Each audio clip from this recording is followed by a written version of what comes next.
നമസ്കാരം. റാഫ്റ്റോക്ക് ഫുട്ബോളിലേക്ക് അവർക്കും സ്വാഗതം. റയൽ മാഡ്രിഡും FC ബാഴ്സലോണയും തമ്മിലുള്ള വാക്പോര് തുടരുകയാണ്. കഴിഞ്ഞ ദിവസം പ്രോഗ്രാമിൽ ജോൻ ലാപ്പോർട്ട റയൽ മാഡ്രിഡിനെതിരെയും RMTVക്കെതിരെയും ആഞ്ഞടിച്ചിരുന്നല്ലോ. നുണകൾ ഛർദ്ദിക്കുന്ന പ്രോഗ്രാമുകൾ കൊടുക്കുന്ന TV ഏതാണ്? അദ്ദേഹം റയൽ മാഡ്രിഡ് TV RMTVയെ അധിക്ഷേപിച്ചിരുന്നത്. ലാപ്പോർട്ടക്ക് മറുപടിയുമായിട്ടിപ്പോൾ RMTV രംഗത്തെത്തിയിരിക്കുകയാണ്. അവർ പറയുന്നത് ഇങ്ങനെയാണ്: ഇപ്പോൾ സത്യം പറയുന്നത് ഛർദ്ദിക്കലാണെങ്കിൽ ഞങ്ങൾ ആ വൊമിറ്റിംഗ് തുടരാൻ തന്നെയാണ് തീരുമാനിച്ചിരിക്കുന്നത്. ലാപ്പോർട്ടയെ 3 തവണയാണ് കോടതിയിൽ കള്ളം പറഞ്ഞതിന് പിടിക്കപ്പെട്ടിരിക്കുന്നത്. കള്ളസാക്ഷ്യം പറഞ്ഞതിന്. അത് യഥാർത്ഥത്തിൽ ഒരു ക്രൈമാണ്.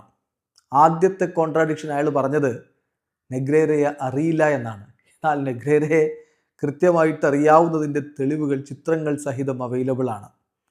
പിന്നെ അയാൾ പറഞ്ഞത് ഈ റിപ്പോർട്ടുകൾ, നെഗ്രേറ റിപ്പോർട്ട്സ് ഒരിക്കലും മോശമായ രൂപത്തിൽ ഉപയോഗപ്പെടുത്താനായിരുന്നില്ല, മറിച്ച് സ്പോർട്സ് ഡിപ്പാർട്ട്മെൻറ്റാണ് അതിൻ്റെ റെസിപ്പിയൻസ് എന്നായിരുന്നു. എന്നാൽ ലൂയിസ് എൻറിക്കയും ഏണസ്റ്റോ വാൽവർദയും അവരുടെ കോച്ചുമാരായിരുന്നവർ പറഞ്ഞു ഞങ്ങൾ ആ റിപ്പോർട്ടുകൾ കണ്ടിട്ടേ ഇല്ലെന്ന്.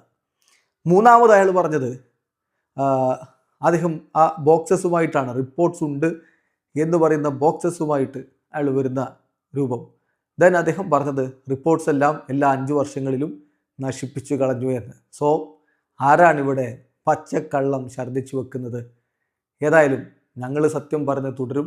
അതിന് നിങ്ങൾ ഛർദ്ദിയായിട്ടാണ് എടുക്കുന്നതിൽ അങ്ങനെ സത്യം പറയുന്നത് തുടർന്നുകൊണ്ടേയിരിക്കുമെന്നാണ് RMTV പറയുന്നത്. ഏതായാലും ഇതെവിടെ ചെന്ന് അവസാനിക്കുമെന്നുള്ളത് കണ്ടു തന്നെ അറിയണം.